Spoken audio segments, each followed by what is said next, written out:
नमस्कार दोस्तों, स्वागत है आप सभी का आपके अपने प्यारे multipurpose channel Pariksha Niketan a unique journey of destination में।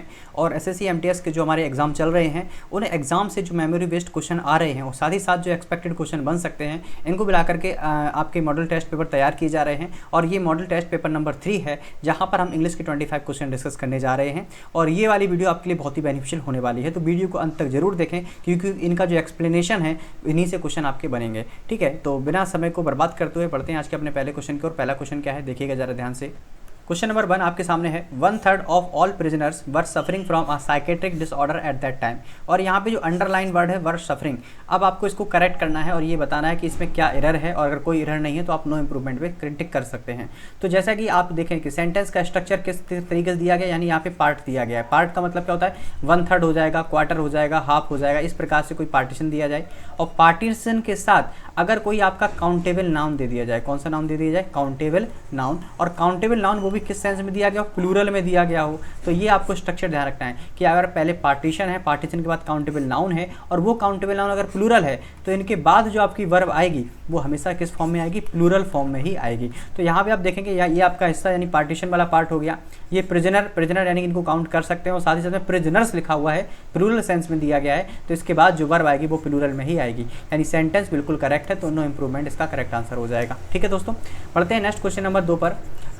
Does your brother English. अब यहाँ पे क्या आपका भाई इंग्लिश बोल सकता है, बोलता है, ये आपको बताना है। तो सेंटेंस का स्ट्रक्चर देखें, डज लिखा हुआ है, तो डू और डज ये किसकी हेल्पिंग वर्ब है, ये आपका सिंपल प्रेजेंट टेंस होता है, इसी को प्रेजेंट डेफिनेट टेंस भी कहते हैं। ठीक है, जो सिंपल प्रेजेंट होता है इसी को प्रेजेंट डेफिनेट भी कहते हैं। इसी का स्ट्रक्चर दिया गया है। और जब इंटरोगेटिव सेंटेंस बनता है सिंपल प्रेजेंट का, तो उनके साथ वर्ब की फर्स्ट फॉर्म का प्रयोग किया जाता है। तो यहाँ पे डज योर ब्रदर स्पीकिंग नहीं होगा, स्पीकिंग नहीं होगा, स्पीक्स भी नहीं होगा, क्योंकि एस और एस का प्रयोग अफर्मेटिव सेंटेंस में करते हैं। यहाँ पे करेक्ट आंसर क्या हो जाएगा, स्पीक हो जाएगा।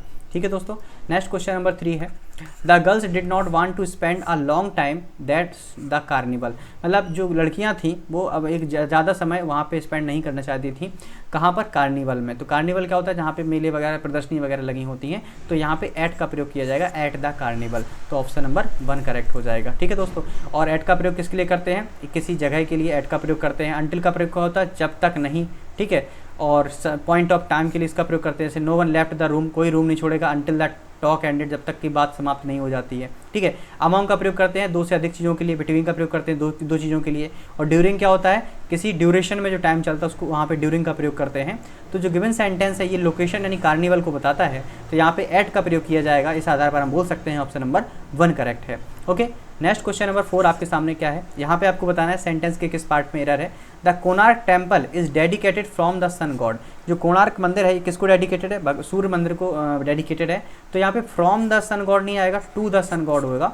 तो यहाँ पर हम कह सकते हैं डी वाले पार्ट में एरर है। ठीक है, ऑप्शन डी में, पार्ट सी में। ठीक है, नेक्स्ट क्वेश्चन नंबर 5 क्या है, 1 वर्ड सब्स्टिट्यूशन आपको बताना है। वन हु प्लान्स और drawers the design of buildings and superintendents there construction. किसी बिल्डिंग की कौन व्यक्ति है जो डिज़ाइन तैयार करता है और उसकी कंस्ट्रक्शन की देखभाल करता है, तो उस व्यक्ति को कहा जाता है आर्किटेक्चर या आर्किटेक्ट भी कहते हैं। तो ऑप्शन नंबर डी करेक्ट हो जाएगा। ठीक है दोस्तों, बढ़ते हैं नेक्स्ट क्वेश्चन नंबर 6 पर। उससे बढ़ने से पहले जरा थोड़ा इसका स्ट्रक्चर समझते हैं। कंपोजिटर, डिज़ाइनर, ड्रॉट्समैन, आर्किटेक्ट में क्या डिफरेंस होता है। जो कंपोजिटर होता है, a person who arrange the type of printing और keys text into a composing. एक व्यक्ति जो मशीन से प्रिंटिंग या टेक्स्ट को टाइप करता है उसको कंपोजर या कंपोजिटर कहते हैं। डिज़ाइनर क्या होता है, किसी वस्तु के निर्माण की रूपरेखा बनाने वाला जो व्यक्ति होता है उसको डिज़ाइनर कहा जाता है। ड्रॉट्समैन कौन होता है, नक्शा बनाने वाले को ड्रॉट्समैन कहते हैं। और आर्किटेक्ट क्या होता है, जो किसी बिल्डिंग का स्ट्रक्चर वगैरह तैयार करता है। ठीक है, तो ऑप्शन नंबर हमारा कौन सा करेक्ट हो जाएगा, डी करेक्ट हो जाएगा। ठीक है दोस्तों, बढ़ते हैं नेक्स्ट क्वेश्चन नंबर 6 पर। A branch of zoology dealing with words is known as. मतलब उस साइंस को क्या कहा जाता है, उस विज्ञान को क्या कहा जाता है जो वर्ड्स के बारे में आपको बताता है, उसको बोलते हैं ऑर्निथोलॉजी। तो ऑप्शन नंबर सी करेक्ट हो जाएगा। ठीक है दोस्तों, और एटाइमोलॉजी किसे कहते हैं, the science of origin and history of birds. शब्दों के उत्पत्ति के अध्ययन को एटाइमोलॉजी कहा जाता है। The study of coins, coins के अध्ययन को न्यूमिस्मेटिक्स कहते हैं। और पर्वतों के अध्ययन को ओरोलॉजी कहा जाता है। और पक्षियों के अध्ययन को ऑर्निथोलॉजी कहते हैं। तो इस आधार पर बोल सकते हैं ऑप्शन नंबर सी करेक्ट है। नेक्स्ट क्वेश्चन नंबर 7 आपके सामने क्या है, इनकरेक्टली स्पेल्ड वर्ड को आपको बताना है। तो कार्निवर्स की स्पेलिंग बिल्कुल सही है, कैडर की स्पेलिंग बिल्कुल सही है, कमिट की स्पेलिंग बिल्कुल सही है, लेकिन जो कैलेंडर है इसकी स्पेलिंग गलत है, क्योंकि CALANDER होता है, ना कि AR होता है। ठीक है, तो ऑप्शन नंबर 2 में एरर है। नेक्स्ट क्वेश्चन नंबर 8 है आपके सामने। यहाँ पे आपको बताना है कि किस पार्ट में रह रहे हो, ठीक है। Everyone needs to have a home and to feel secured and be wanted.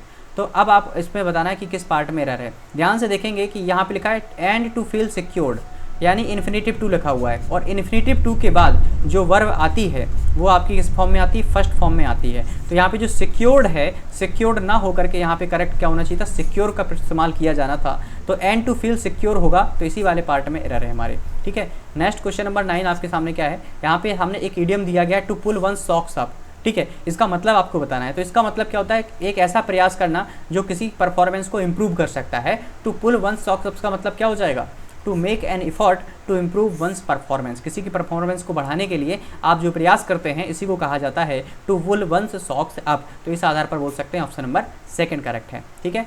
Next question number 10 क्या है, आपको अप्रोप्रिएट वर्ड फिल करना है यहाँ पे। I don't have enough money, मेरे पास पर्याप्त पैसा नहीं है, किसके लिए, photography as a serious hobby, कि मैं फोटोग्राफी को अपने हॉबी बना सकूं।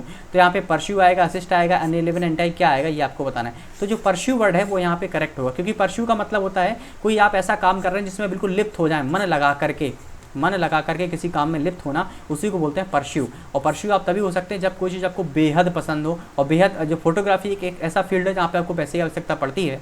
तो I don't have enough money to pursue photography as a serious hobby. तो इस आधार पर ऑप्शन नंबर 1 करेक्ट हो जाएगा, ठीक है। अब यहाँ पे डिफरेंस दिया गया, परस्यू का मतलब क्या होता है, एंगेज इन एन एक्टिविटी, किसी एक्टिविटी में एंगेज होना, अच्छी तरीके से लिप्त होना। असिस्ट का मतलब क्या होता है, हेल्प करना किसी की। एंड लिव इन का मतलब होता है मेक मोर एंटरटेनिंग, किसी भी कार्य को एंटरटेनिंग करना, ठीक है। अनटाई का मतलब क्या होता है, समथिंग दैट इज टाइड, और जो बंधा हुआ है उसको खोलना, ये आपका अनटाई का मतलब होता है। तो ये क्वेश्चन नंबर 10 था। बढ़ते हैं क्वेश्चन नंबर 11। यहाँ पे एक वर्ड लिखा हुआ टैक्टफुल, ठीक है। और टैक्टफुल का आपको अपोजिट वर्ड यानी कि एंटोनिम पूछा गया है, ठीक है। तो टैक्टफुल का मतलब क्या होता है, किसी चीज़ को लेकर के केयरफुल होना, किसी की देखभाल करने के सेंस में इसका प्रयोग करते हैं। तो इसका एंटोनिम क्या हो जाएगा, केयरलेस हो जाएगा। ऑप्शन नंबर 2 हमारा करेक्ट है, ठीक है। नेक्स्ट क्वेश्चन नंबर ये कौन सा 11 था। बढ़ते हैं क्वेश्चन नंबर 12 की ओर। यहाँ पे एक अंडरलाइन है, no one are suppose to react to her पर प्रीजुडाइज्ड कमेंट। तो आपको बताना है कि अंडरलाइन जो सेगमेंट है इसके सब्स्टिट्यूशन में क्या आएगा। नो वन आर सपोज्ड, यहाँ पे देखो नो वन लिखा हुआ है। तो जैसा कि आपने जब प्रोनाउन पढ़ा होगा, चाहे नो वन हो, चाहे नो बडी हो, चाहे एनी वन हो, चाहे आपका एनी बडी हो, ये सब के सब आपके क्या है, इंडेफिनिट प्रोनाउन है। क्या है भैया, इंडेफिनिट प्रोनाउन। और इंडेफिनिट प्रोनाउन के साथ जो वर्ब आती है वो हमेशा किस फॉर्म में आती है, सिंगुलर फॉर्म में आती है। तो इस आधार पर यहाँ पे हैज का आर का प्रयोग ना करके इज का प्रयोग होगा। तो no one is suppose to react, option number C correct हो जाएगा। नेक्स्ट क्वेश्चन नंबर 13 है। यहाँ पे भी आपको करेक्ट फिल करना है। The little girl tried to that's the singer. जो छोटी सी बच्ची है वो क्या कर रही है, सिंगर के लिए इमिटेट हो रही है, इम्प्लाई इंग्विश इमिट, क्या कर रही है। तो जो छोटे छोटे बच्चे होते हैं वो किसी की क्या करते हैं, नकल करते हैं या उसी के जैसे बनने का प्रयास करते हैं। अक्सर हम भी जब छोटे हुआ करते थे तो कोई सिंगर या कोई फेमस डायलॉग होता था, उसको गुनगुनाते हुए घूमते रहते थे और उसी की नकल करने का प्रयास करते थे, ठीक है। तो यहाँ पर जो नकल करना वो इमिटेट के लिए ज़्यादा बेटर, इमिटेट का ज़्यादा अच्छे से एक्सप्लेन करेगा। तो the little girl try to imitate, जो छोटी बच्ची है वो ट्राई कर रही है इमिटेट द सिंगर, उस सिंगर के जैसे बनने का प्रयास करना या किसी की नकल करना, ठीक है। तो ऑप्शन नंबर 1 करेक्ट हो जाएगा। नेक्स्ट क्वेश्चन नंबर 14 क्या है, रॉक द बोट।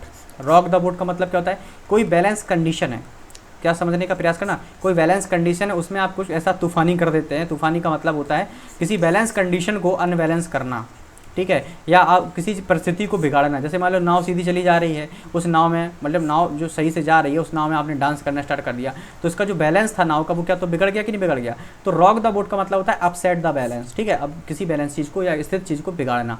तो ऑप्शन नंबर बी करेक्ट हो जाएगा। नेक्स्ट क्वेश्चन नंबर 15 आपके सामने क्या है, the dash made of ice cream and fruits was liked by the guest. ठीक है, जो क्या बनाई गई, जो डिज़र्ट बनाई गई है आइसक्रीम और फ्रूट्स की, उसे गेट्स के द्वारा पसंद किया गया। अब आपको ध्यान रखना है कि डिज़र्ट मीन्स तो होता है रेगिस्तान, डिज़र्ट मीन्स क्या होता है रेगिस्तान, और डिज़र्ट मीन्स क्या होता है मिठाई भी होता है, लेकिन स्पेलिंग में क्या होता है थोड़ा थोड़ा डिफरेंस होता है।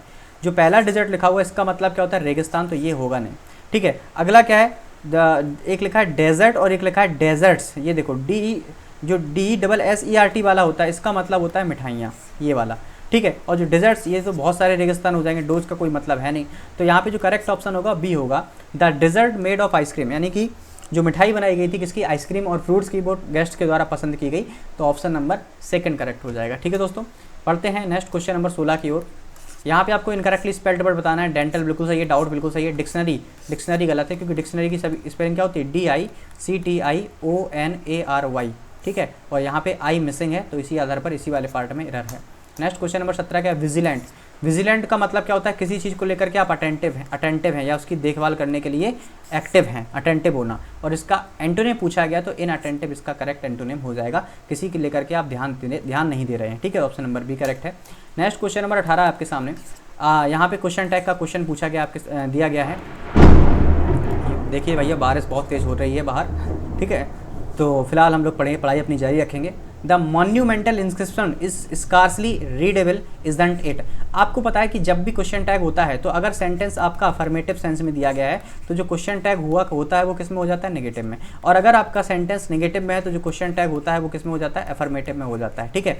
अब अगर आप ध्यान से देखेंगे the monumental inscription is scarcely, अब आपको दिख रहा है कि इज स्कार्सली लिखा है, ये तो क्या है आपका अफर्मेटिव में है, और आप लगा देंगे नेगेटिव तो कह देंगे नो इंप्रूवमेंट। लेकिन भैया नहीं, ध्यान से देखो एक वर्ड लिखा है स्कार्सली, और स्कार्सली कैसा वर्ड है, नेगेटिव वर्ड है, और इस नेगेटिव वर्ड के कारण पूरा सेंटेंस आपका नेगेटिव में हो गया। तो इज नॉट इट का प्रयोग ना करके इज इट अफर्मेटिव सेंस में इसका प्रयोग करेंगे क्वेश्चन टैग का, तो ऑप्शन नंबर 1 करेक्ट हो जाएगा। तो ये आपको वर्ड भी ध्यान रखने हैं जो नेगेटिव और अफर्मेटिव सेंटेंस के रूप में परिवर्तित होते हैं।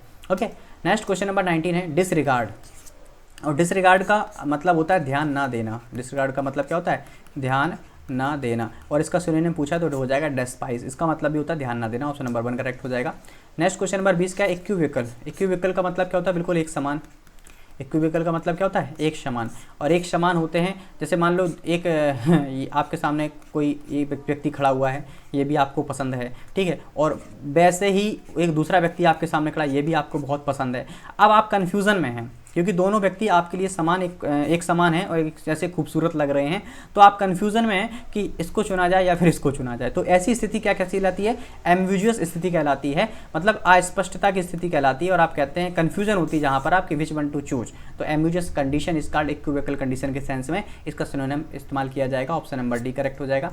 नेक्स्ट 21 से लेकर 25 तक आपके सामने 5 पैसे क्लोज टेस्ट दिए गए हैं, इनको आपको फिल करना है। क्या है, aerobics is a system of exercise. Aerobic एक प्रकार की एक्सरसाइज का सिस्टम है, ठीक है, जो कि स्टिमुलेट करता है हार्ट एंड लंग्स को, यानी कि विच स्टिमुलेट। तो यहाँ पे जो ऑप्शन नंबर 1 होगा, यहाँ पे क्या फिल हो जाएगा, विच स्टिमुलेट। आगे देखेंगे, हाँ कहाँ तक पहुँच गए थे, अच्छा एक्सप्लेनेशन दिया गया, कोई बात नहीं, ठीक है। The heart and lungs to which stimulate हो गया था। अब यहाँ पे तो विच फिल हो गया था, आगे पढ़ेंगे। Which stimulate the heart and lungs to produce beneficial change in the body. जो बॉडी में क्या करते हैं, बेनिफिशियल चेंज को प्रोड्यूस करते हैं, तो यहाँ पर किसका प्रयोग किया जाएगा, प्रोड्यूस का प्रयोग किया जाएगा, ठीक है। अब ऑप्शन नंबर 3 को देखते हैं, यहाँ पे तो प्रोड्यूस हो चुका था जैसे कि मैं आपको बता चुका हूँ। दीज इंक्लूड, इसमें क्या क्या इंक्लूड है जो चेंजेस आपकी बॉडी में आए हैं। These include rapid flow of air, ठीक है, these include strengthening of the muscles and किसका rapid flow, and adding the rapid flow of air in and air in, मतलब हवा का प्रभाव इसमें ऐड करना, आउट ऑफ द लंग्स, ठीक है। अ मोर के बाद a more efficient heart to pump more oxygen and blood. एक ऐसा एफिशिएंट हार्ट प्रोवाइड कराता है जिसमें ज़्यादा ऑक्सीजन और हम लोग ब्लड को प्योरीफाई कर सकते हैं। तो यहाँ पे ऑप्शन नंबर सी करेक्ट हो जाएगा। तो दोस्तों ये हमारे 25 क्वेश्चन थे इंग्लिश के, जो बहुत ही एक्सपेक्टेड क्वेश्चन है और साथ ही साथ पूछे गए वो क्वेश्चन भी इसमें इंक्लूड है। तो ये जो प्रैक्टिस सेशन है, इससे आपको आइडिया लगेगा कि जो आने वाले पेपर्स हैं वो किस प्रकार के आ रहे हैं। तो वीडियो को जरूर देख के जाएँ, ठीक है। और हमारी फैमिली में बिल्कुल जुड़ें, स्वागत है आपका। सब्सक्राइब करें चैनल को, क्योंकि आपका एक सब्सक्राइब, आपका एक लाइक, आपका एक शेयर मुझे बहुत मोटिवेट करता है इस प्रकार के सेशंस को लाने के लिए। और जो भी आप जिस टॉपिक पर आप चाहते हैं, आप कमेंट सेक्शन में जरूर बताएं, आपके लिए सामने हम जरूर हाजिर होंगे, ठीक है दोस्तों। मिलते हैं नेक्स्ट